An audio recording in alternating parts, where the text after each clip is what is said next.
Last night, I decided to surprise my girlfriend after her long day at work. She's a nurse, always exhausted, and I thought she deserved something special. I planned a full dinner, her favorite pasta, garlic bread, candles, music, everything.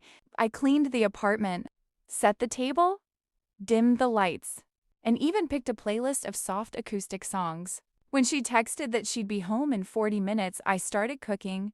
The smell of onions and tomatoes filled the kitchen, and for once, everything seemed perfect.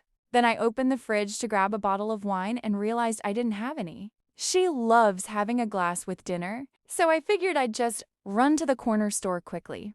I turned the stove too low, grabbed my wallet, and left. The store is 2 blocks away, 5 minutes round trip, right?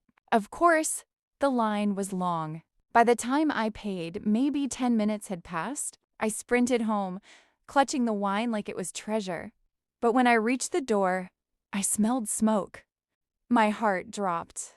I unlocked the door, and thick smoke rolled out of the kitchen. The sauce had boiled over and splattered everywhere. The garlic bread had turned black.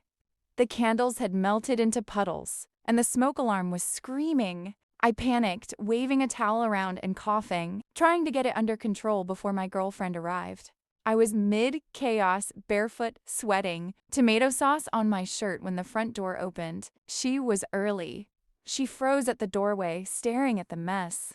And I just stood there holding a burnt loaf of garlic bread like a guilty kid caught red-handed. I was ready for her to be mad, but instead, she burst out laughing so hard she could barely breathe. I started laughing too because honestly, what else could we do? She hugged me, told me it was the sweetest disaster she'd ever seen, and helped me open all the windows.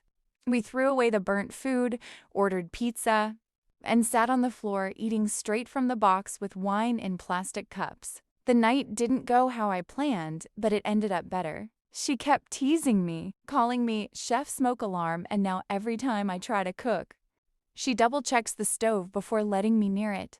But honestly, that night reminded me that it's not about things going perfectly. It's about trying, laughing, and turning the mess into a memory.